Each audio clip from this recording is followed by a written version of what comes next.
We have had a number of AI topics this season on SAMI, and this one is a really cool leading edge AI topic about synthetic buyers. So synthetic buyers let you test faster with validated data set much more cost effectively than some of our traditional ways that we would market test. And we are really, really lucky to have Luca here today from PyMC. He is a seasoned AI and data leader, and he's had experience with brands such as HelloFresh and Alibaba, Stitch Fix, and Rocket Internet. So we're going to hand it over to Luca in just a second. But as always, with any SAMI session, please feel free to use the chat liberally. People are already doing that, which is awesome.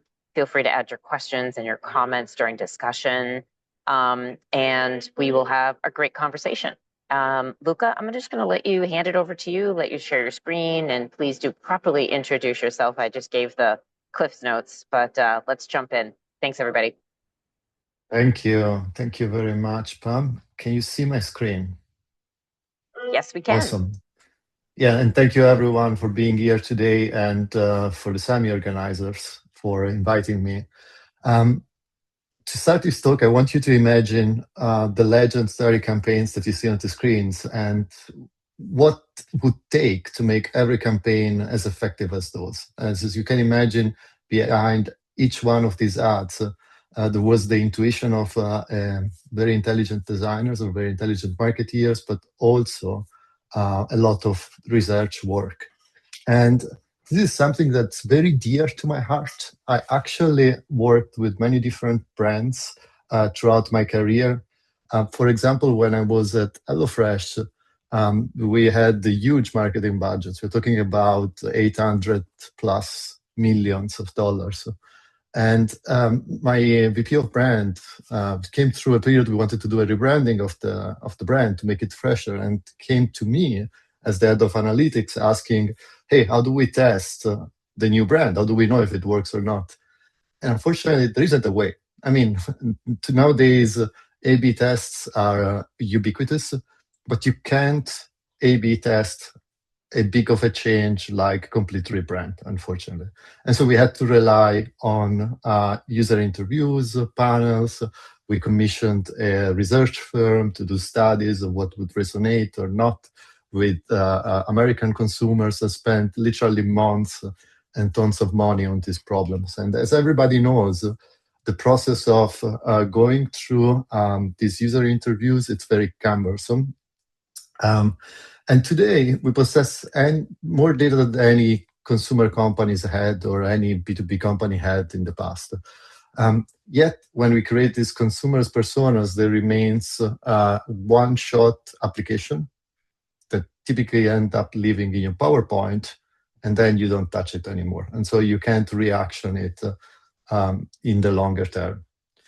The technology that I'm going to present today is going to solve these problems, and we really believe into this. At PyMC Labs, we actually have done active research with some of our clients that I'm going to present today. All of this is, by the way, it's published in scientific papers. We are a boutique consulting firm that really tries to bring the cutting edge of AI technologies into marketing applications. And I'm going to present in a minute what we did. But to think about what are the bottleneck of testing today's new concepts and new creative.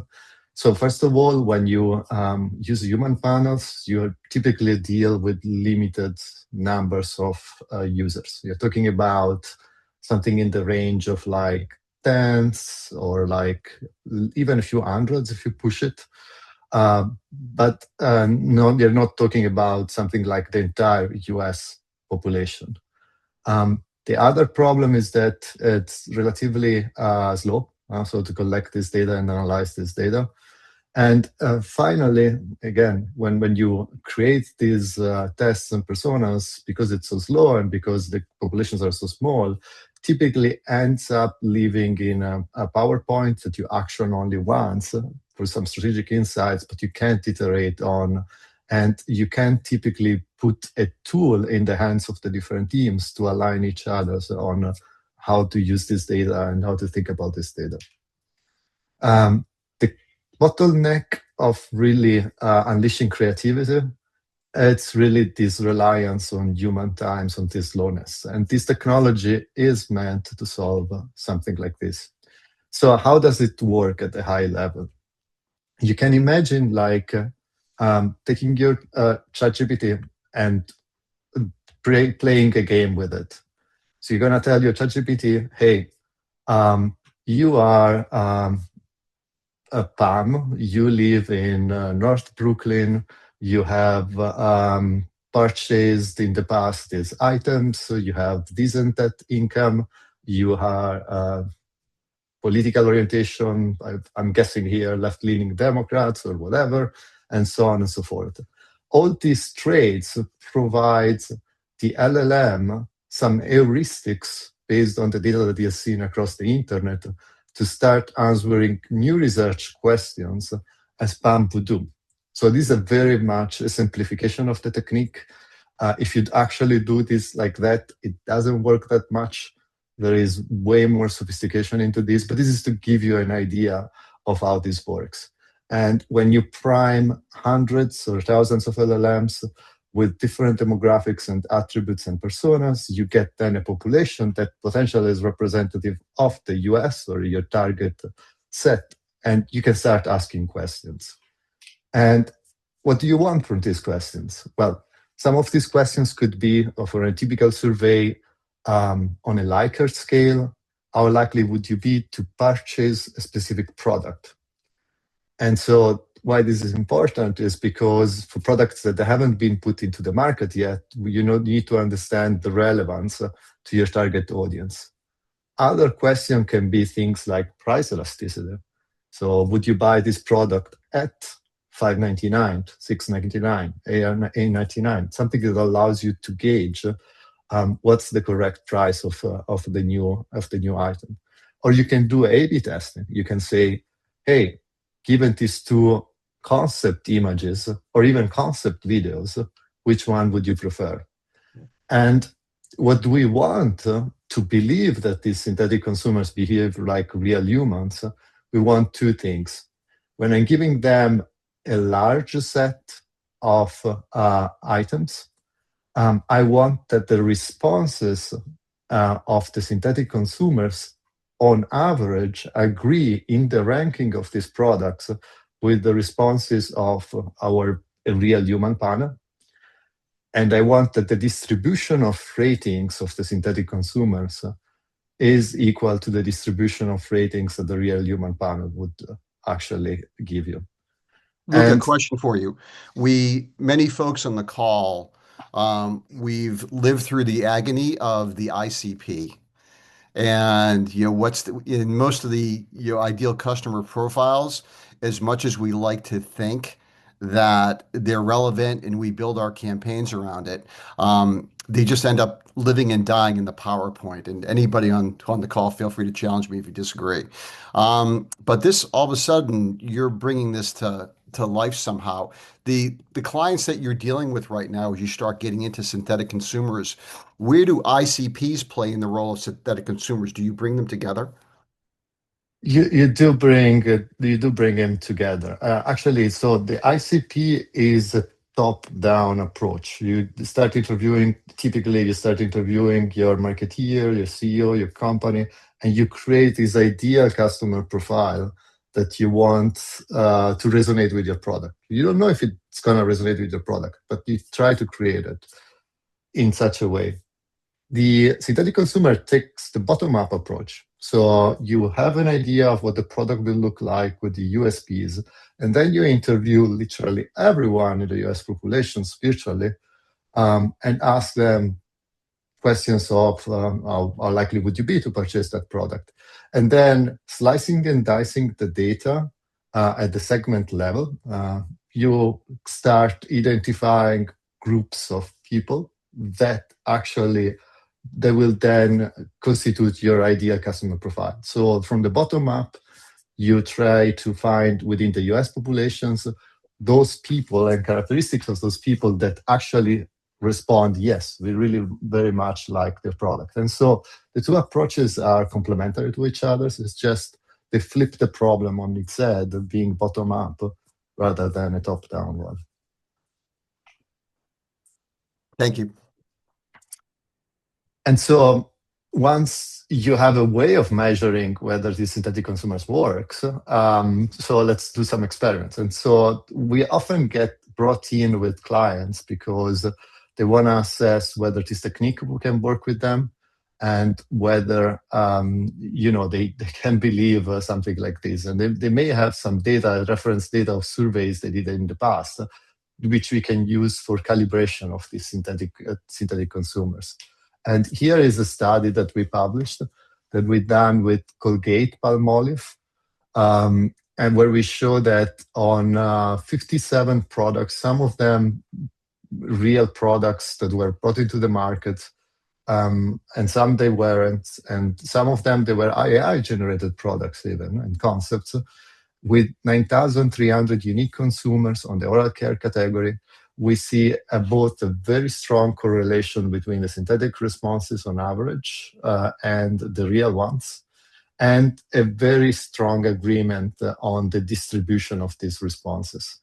And notice that if I ask two panels the same question twice, they're not going to agree with each other 100%. Actually, the maximum correlation you can typically achieve between two panels of users is about 90%. So a correlation of 72%, which is the one for the synthetic consumers, actually achieve 90% of what the human panel would have achieved in this case. Luca, we have a question regarding the data, and Doug is asking, what if you don't have the existing quant data to model them? And so there is different ways to get around that. So you can rely on open source data sets of the US populations. For example, the US government collects surveys and demographics. One data sets that very much used in this model is called the GSS data sets, the General Social Survey data sets. Or the other thing you can do is you can work with data providers. Data providers, the clients of us, is called Consumer Edge. They have a very strong, like, I believe 10 or 15%, don't quote me on that number, but something on that range, of all the credit cards and bank accounts in the US. And so they can use that data to train very representative synthetic consumers models. And so here, let's play for a second the game. So here you see responses that were generated by some humans and by AI. For example, a response is that to the question, what did you like about the product? Could be something like, it's good, it's inexpensive and affordable, it's new and life-widening from your own home. Or it could be the answer to a question, how likely would you be to purchase a product? It could be some extensive answer, like I might consider purchasing it. The ease of use and promise of no tooth sensitivity are appealing. Which one, Rob, do you think are AI generated and which ones are real? Oh boy, you're putting me on the spot now. I would say the I might consider purchasing it would be the one. It's actually the opposite. Oh, So what you can see here is that actually the length of synthetic responses is twice the one of the human responses in average, because these LLMs, they are trained to be a little chatty. And so while, when you ask them to rate things, they tend to respond as humans. When you ask them an extended answer, they give you a lot of information of the reasoning process to get to that answer. And as you can see here, one of things we measure is that the synthetic responses are actually way more qualitatively rich than the ones of the humans. And this is interesting because it doesn't just tell you a number, but it tells you also a reasoning about why they like or dislike a product that you can use to iterate on these products. yeah, Luca, we have just one quick question. We have folks from Europe on the call this morning, or I should say this afternoon for them as well. It's data sources in Europe versus the US. We haven't looked into this yet, so I'm not 100% sure. I believe there are data sets we can use to reconstruct or to construct synthetic consumers also in Europe. Generally speaking, the availability of data in Europe is a little less. So it's something I would need to do a little bit of research on to be able to answer, consistently. Yeah, and one other question about we've a lot of the data will be B2C. Is there anything, what are you seeing on the B2B space, which often, synthetic consumers would be a big deal for B2B as well. What would be your recommendation there? It's a great question. On the B2B side, I do think there is kind of another directions that's actually very interesting, and some companies are taking, which is basically not just simulating the answer to survey, but actually role-playing entire situations. For example, what you can simulate is a sales call between a potential ideal buyer and one of your sales rep. And there is a company that launched very, very recently, which is called Human Societies. I have it on the slides, the exact name. Don't quote me on that. I'm going to go back to this. And they do exactly that. They simulate not just the answers to a survey, but they simulate an entire role-played game. And this can provide you insights about what resonates, what doesn't resonate with your potential buyers in the futures, and also be used as training material for your sales representatives. So this is one of the specific use cases I've seen going in the B2B space so far for this specific application.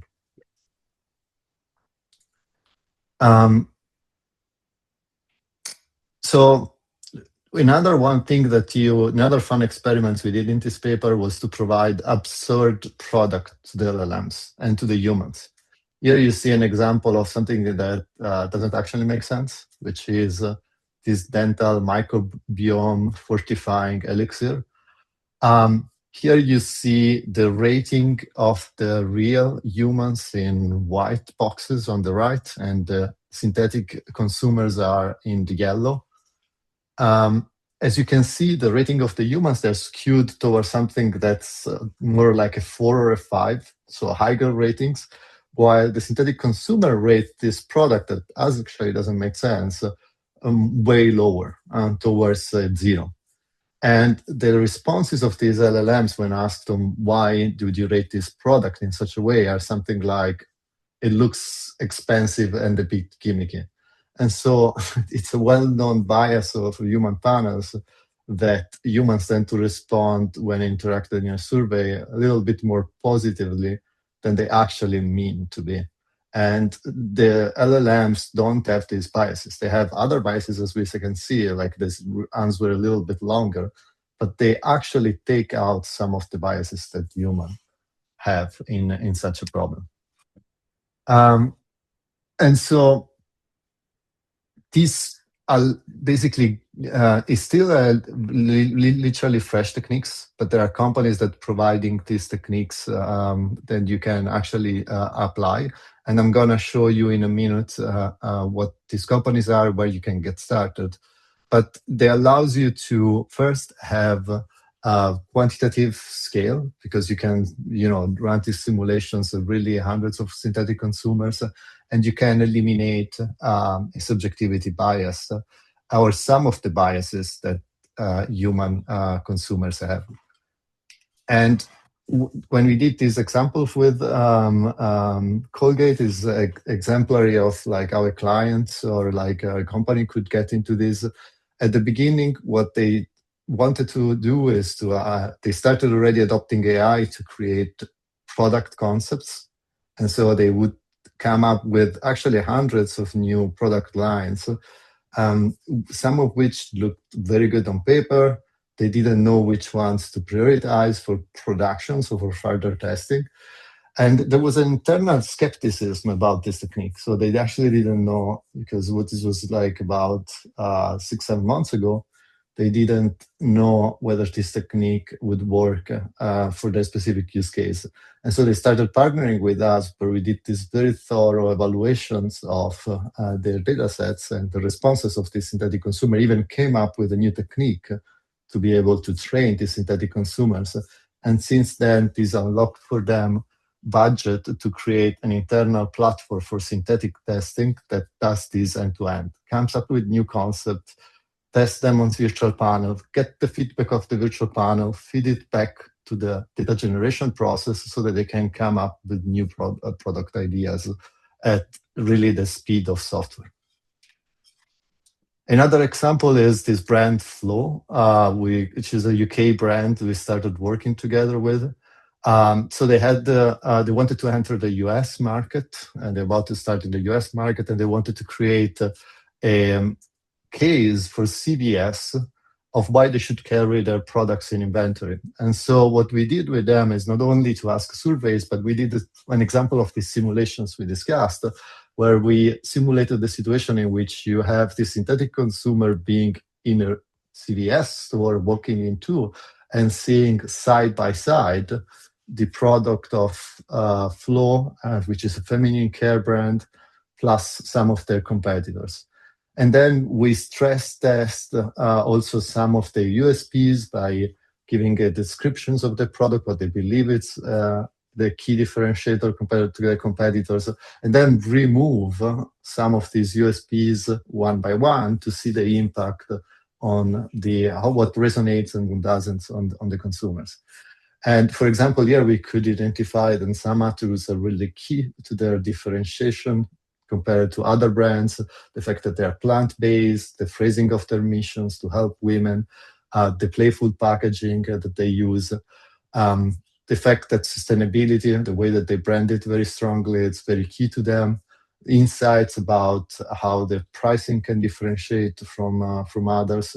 And then these allowed them to present CVS with a very strong case of why they should handle their product in the stores. Look, we got a question from Bob about data supporting this approach. So what have you seen? How has this actually helped lower costs and things like that? I know for me personally, sometimes if it gives you enough data not to launch a lousy product, that's great. That saves you a fortune. But how are you? And because some of the roles that you've had are rather interesting. I'm thinking like Stitch Fix, for example, way back when. How did it basically avoid you folks from, either losing money or making money, and what did you use to measure? I'm gonna come back to these questions in a slide, if you don't mind. Okay, perfect. Thank you. I'm gonna and give also cite some studies that have been done by consulting firms like BCG, Bain, and so on, of a very large pool of advertisers and companies, and they basically measured these throughout, and they also published this material. What I wanted to wrap up, what I wanted to summarize is what these toolbox give you is basically a way to measure creatives and way to measure messaging that allows you infinite combinations. For example, with a client right now in the Baltimore area, we are testing direct mail concepts. So when you do direct mail, it's very expensive campaigns. So you typically cannot test too many variants of it. And so it makes sense to do a pre-screening of these creative assets before in a virtual environment rather than having to splash money on the market. Video ads, like very expensive video ads, is another example. Think about the Super Bowl campaigns. You can test taglines, headlines, calls to actions. These can be produced by AI in numerous quantity. You can come up with hundreds of ideas. You can't A/B test all of them. So you need to prioritize each one of them before you go in an actual test. And by the way, I should also have mentioned, this technique is not meant to replace A/B testing end-to-end. You still, if you want a quantitative measure, what is called the effect size, the incrementality of a change compared to another, there is no way around that than actually doing an A/B test. This is meant for pre-screening, this technique, to prioritize things before you actually run an A/B test. And it's directionally accurate, although like the exact percent size and lift and so on, that cannot be established with a technique like this for theoretical reasons even. But going back to this, you can test campaign themes, mood boards, social media posts, email banners, and so on. And what you can get is both quantitative insight regarding relevance, emotional impact, brand compliance, clarity, and also qualitative, like message takeaway, or whether the user would be confused by specific positioning that you're taking or other. So basically, what you get typically also with traditional consumer research. And I'm gonna, if you have a few minutes, we're running a little bit late, but I'm gonna give you an example of something like this in our app. So we launched this concept app to illustrate the synthetic consumers method to test creatives. This you can find at syntheticconsumer.pinecylabs.com. This sign up is free. You get a bunch of credits you can do to start testing. And so the way it works is that you can upload creative assets here. And can you see my screen at the moment? Yes. And let's say you wanna screen 2 energy drinks. So let's call it Energy 1, which is this Energy Defense Plus, and then you wanna test it against Red Bull. So you add another creative, and this is Red Bull. So here you can do the test against each other. You can define the demographics. For example, I want to know what Gen Z think about this.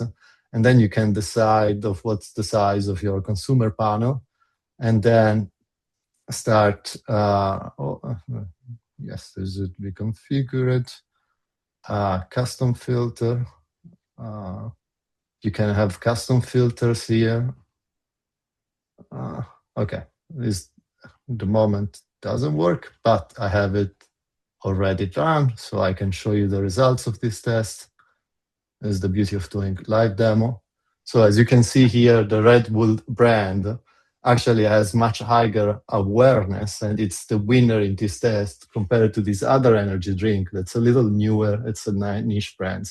And here you can get the dashboard out, which tells you the overall performance ranking of the 2 brands against this one on the Gen Z populations, with a metric comparison for awareness, likelihood to view, relevance, uniqueness. By the way, all these questions that define these parameters can be customized. So you can redefine them as you want. If you want a question about price elasticity, you can just simply change the survey and redefine that.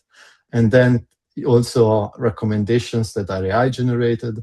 For example, a recommendation here is that this Energy Defense plus maybe the muted pink and purple gradient background, that's not a good idea. It doesn't really resonate with the Gen Z populations. And so if they wanted to resonate with the Gen Z populations, and I believe when I did this test, I selected male, they probably need to use another hue or another different colors.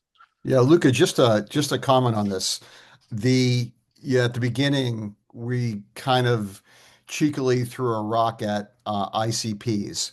So with the synthetic buyers, we've turned around and we've made it a bit more real, relevant, and to your point, more objective. What we've struggled with, and this is also, it doesn't matter whether it's B2B or B2C, is now we can use these synthetic buyers as a way to test the marketing mix in media types, and that's a huge struggle point for both B2B and B2C. And so, this is a fairly powerful tool. How would you take the results from what you just showed and basically turn that into a budget process? Any thoughts there? Yeah, a lot of thoughts. I could go around for like probably another half an hour just to talk about that. But so actually, I should premise that our company is very much involved into the topic of ads measurements and incrementality. We have these techniques that are called the family of media mix models. But basically, they are techniques that allows you to create a very thorough statistical model that will allow you to tell you what's the marketing mix that's the most effective for your business. And now the question is, where is the connections with synthetic consumers, where you can play on both sides? You can say, hey, I can measure once the campaign is live, I can measure what is the performance of these campaigns and decide on the best amount of dollars to spend into the mix using these very sophisticated statistical models.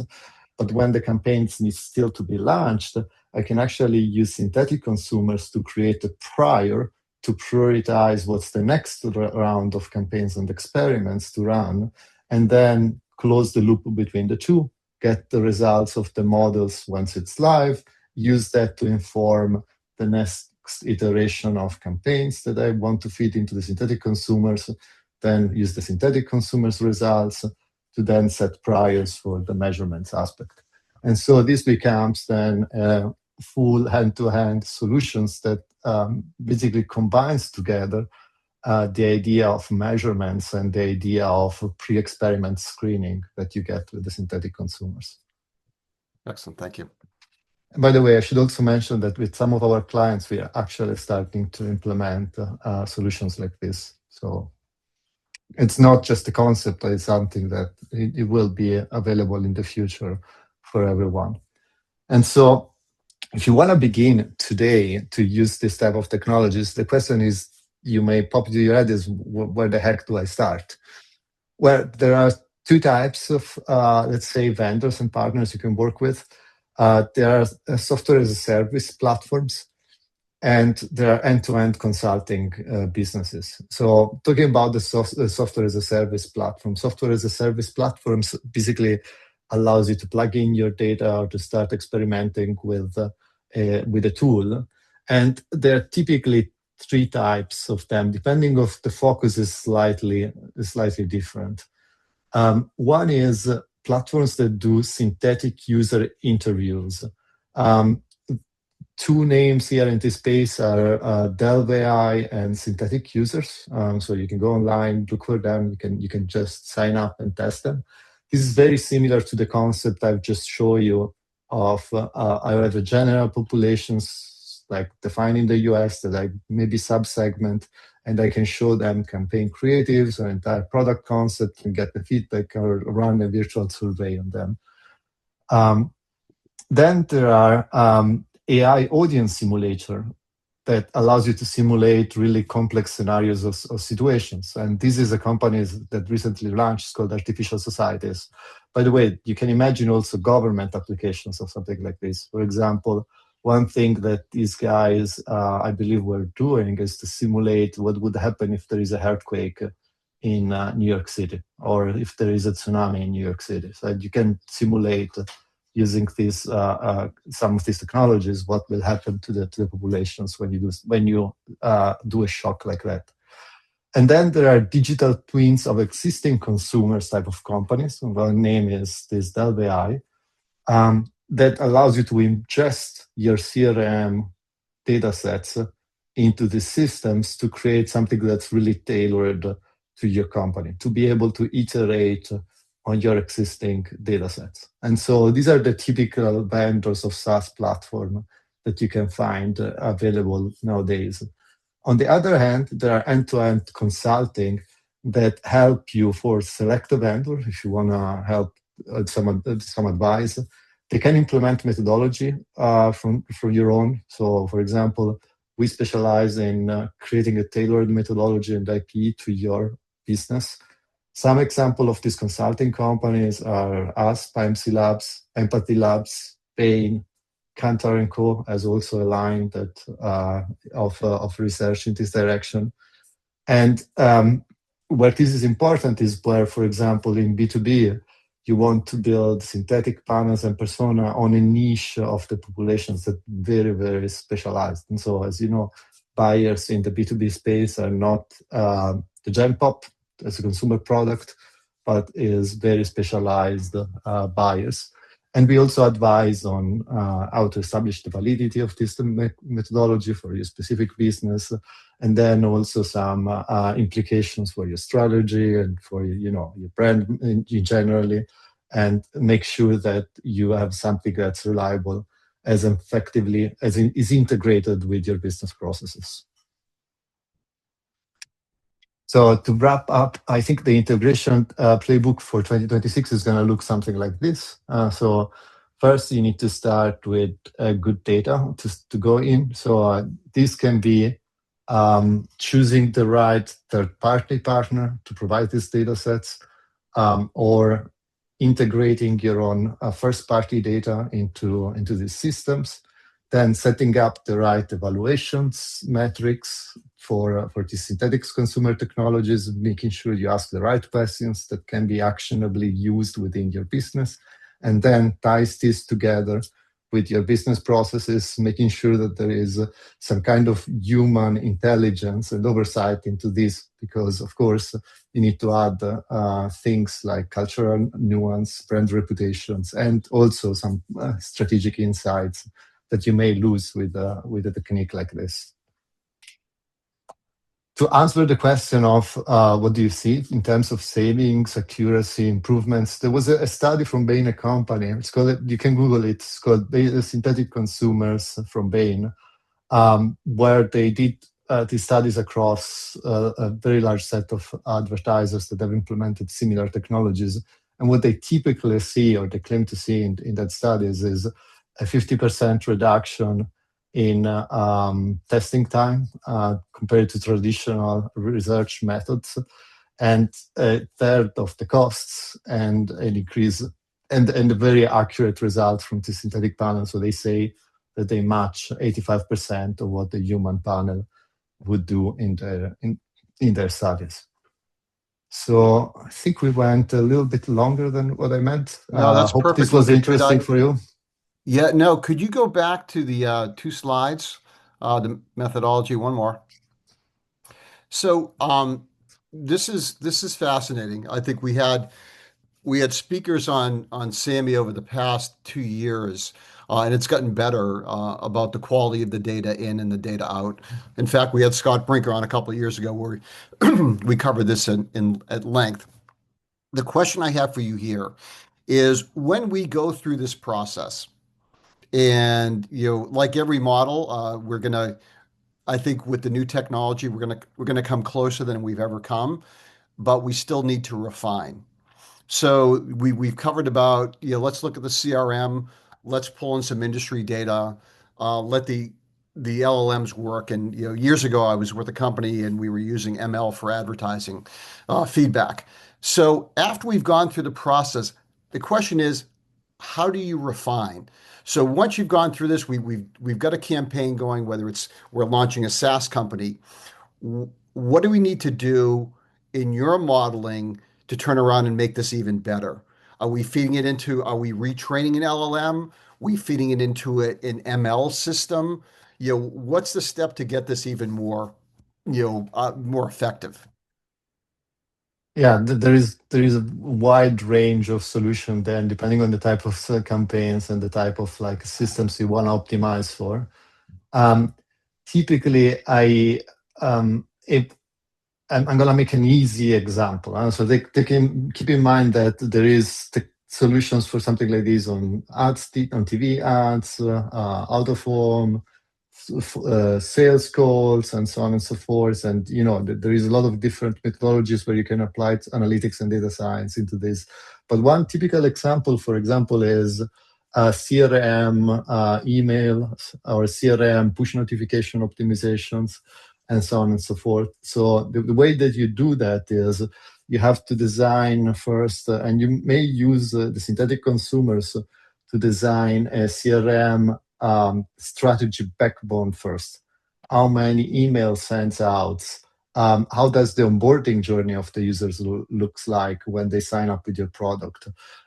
Do you segment and send different types of email, or retargeting email, or offer email at different touch points and at different times for the different users?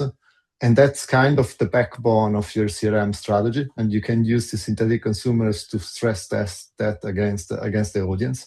Then the next thing you do is that when you add by your backbone, you start running live experiments with the campaign, and then you collect data that then can feed into other ML systems downstreams, for example, to refine an offer for reactivations, and say you want to send a different discounts to different types of like cancellations or different types of users. Or you can use it to optimize within the day the time of send outs.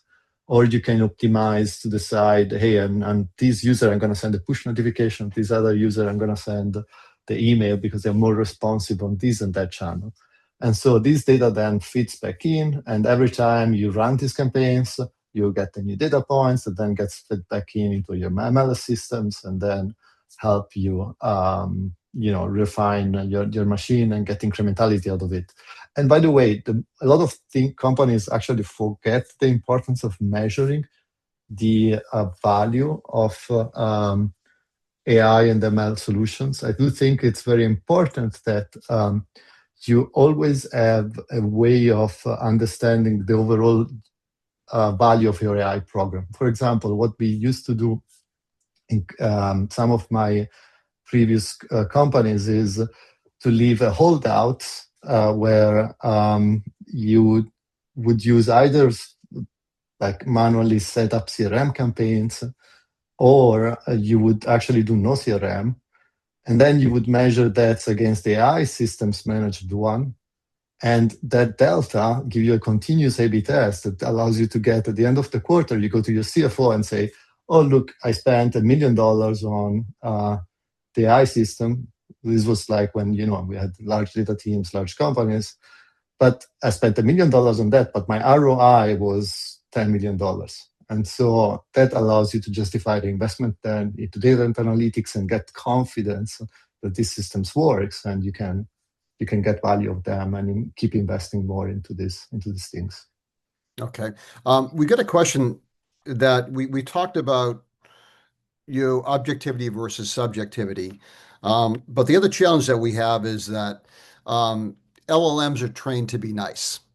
And I know Anthropic compliments me on my brilliant work every day.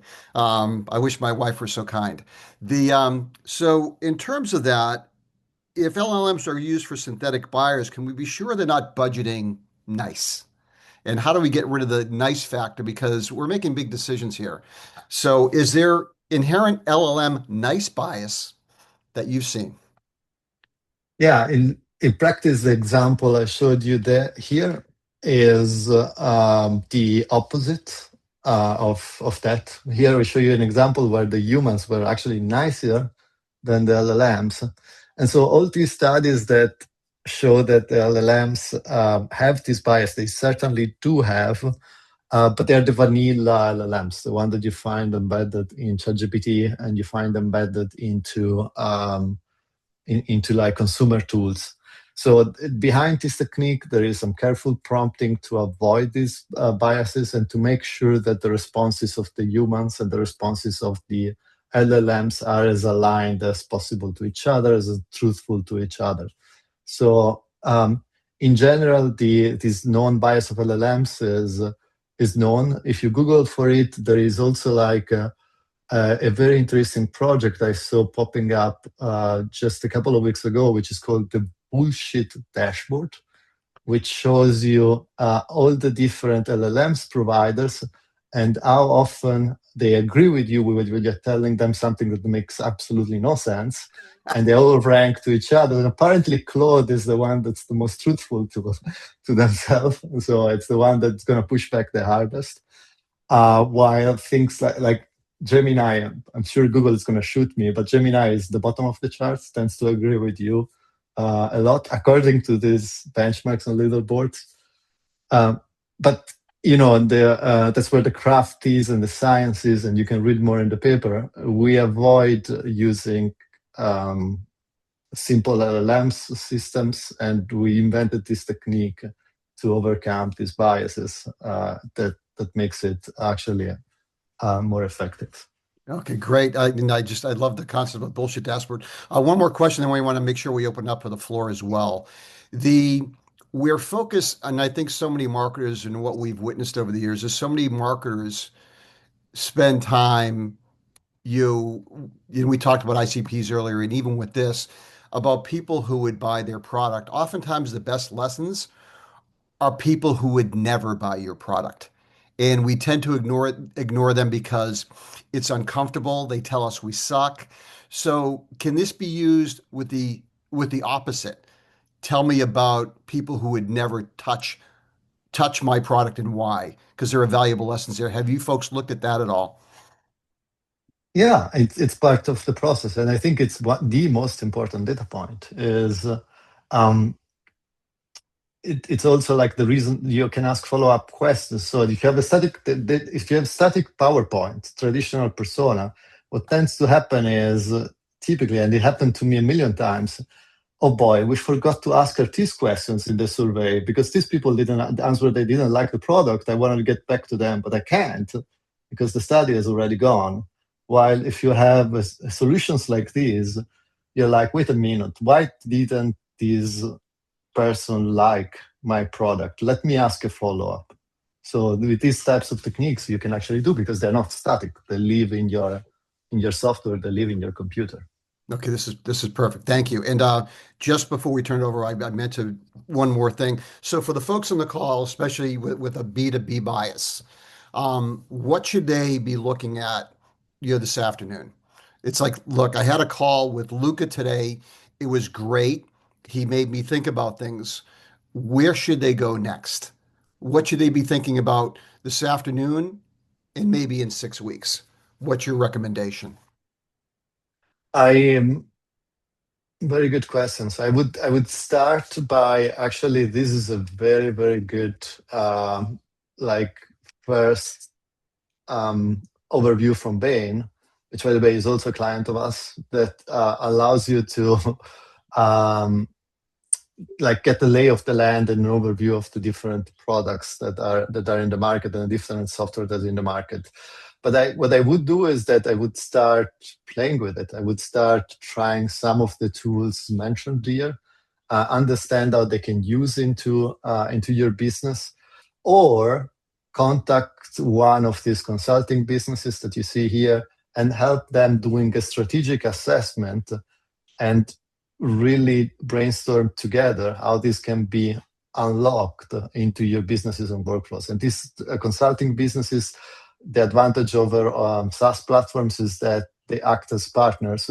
They will map out your business processes, they will do interviews, they will at the high level, find ways to use AI within your business that are really tailored to you. For example, one thing we do is to do a strategic assessment of your business models, your data sets, and so on, and give you tailored recommendations of, hey, have you thought about improving X, Y, Z with AI? Hey, your employees have already identified this opportunity. Why are we not making a pilot out of it?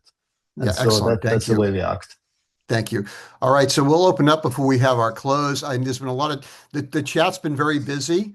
So Doug, Will, Bob, anything or anybody else? Any questions that feel free to dive in right now.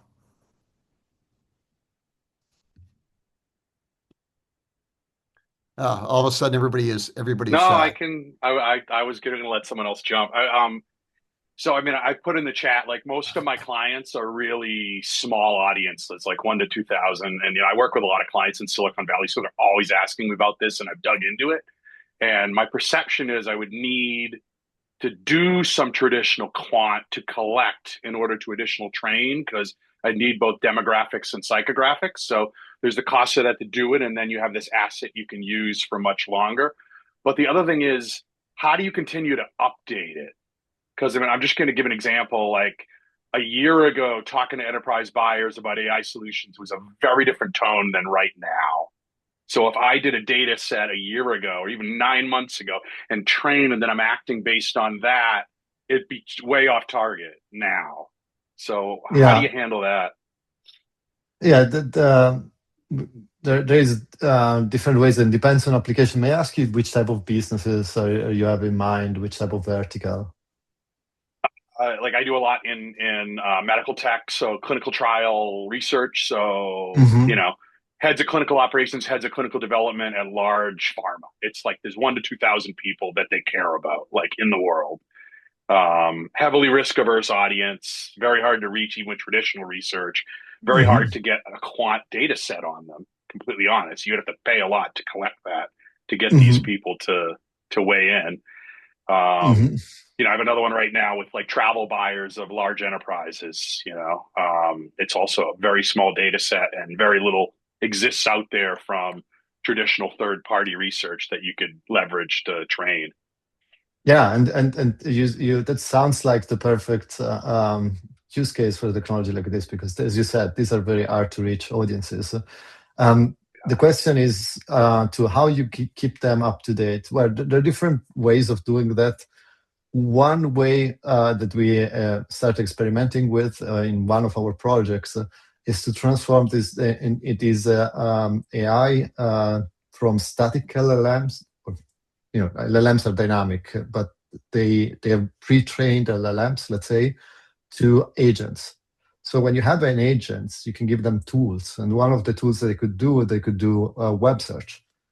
And so using web search, they can keep themselves up to date with the current states of the news and trends and so on. Now, these techniques, of course, still have limitations. It's not going to solve everything, but it's one of the directions we are thinking about to keep the LLMs in sync with what is happening in the world. And it's basically a way of providing updated, rich context with the things that have happened in the recent times. In fact, if you think about this, you always have these biases because if you think about using an LLM as a backbone, like a Claude or a ChatGPT, they typically have a cutoff which is about 3 to 6 months ago. So the Claude that we use today was actually trained 6 months ago. And so these problems you always have with this technique. The question is, I would say the solution to that is going to be how do you, let's say, enrich the context you pass to the LLM so that you provide the relevant information on how the world has changed between the training cutoff and now so that they can stay fresh.